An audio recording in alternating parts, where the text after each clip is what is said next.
So I know it's going to be tough to see, but here's how you get the score clock into your stream. So first off, you're going to come over here to your Smart Video Hub clean switch 12x12, and you're going to want to set this right here, TriCaster N4 to the external panel SDI1. And what you're going to do with your setup is basically the exact same as what you do with the camera for the clock cam program, the Score OCR. Instead of plugging it in to the clock cam panel, plugging it in right here, is I believe this is where you plug it in. You plug it into this SDI1 video in up here, this one right here. So it's just a simple change. It's still an SDI in port, obviously they both are, because it's labeled as that. But that's the simplest part of this here. So now, that's your hardware part. You make sure that this is set correctly. If you put it into 2, make sure it's in 2. Basically, put it into your input 4. So when you're on your input 4, you go into your DSK, whichever one you have it set up in, and here's how I have my DSK set up. Scoreboard, clock, replays, and then pop-ups here. And you're gonna wanna make sure your scoreboard is always number 1, and this is always number 2, or else this one. So what I did after that is I brought up in my delegate, seeing where to put the clock. And so what I had to do here is I went into edges and I did all this. This should be about right. It depends on how you have it set up, but basically you're just gonna crop it until all the edges are, you know how there's the white box around each clock? You wanna go right on the edge of the inside of that box, and that's how you crop it.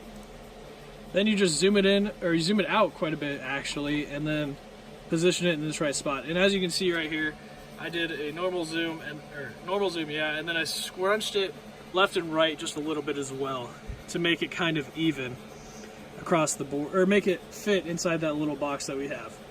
Now here is the biggest part of this here.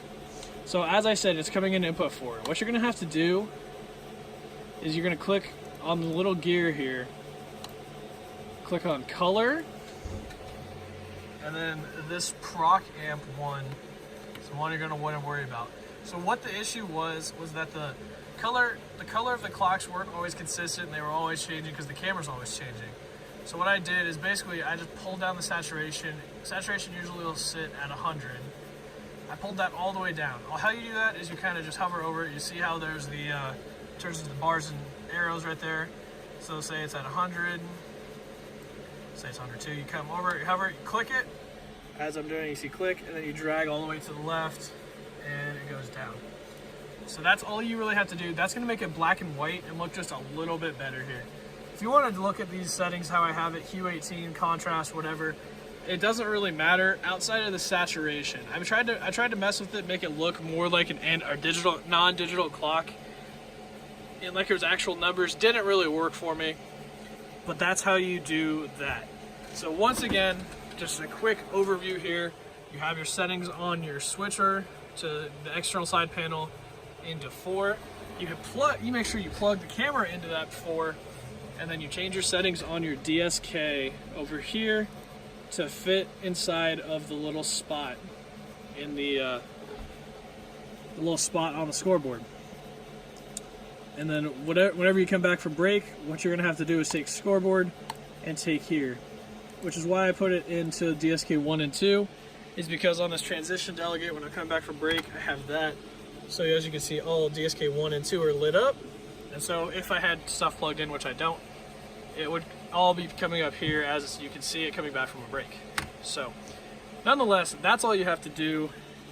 Very simple, just make sure you set your settings in here. You can put it with that. Hope that helped. Talk to you later, Tyler.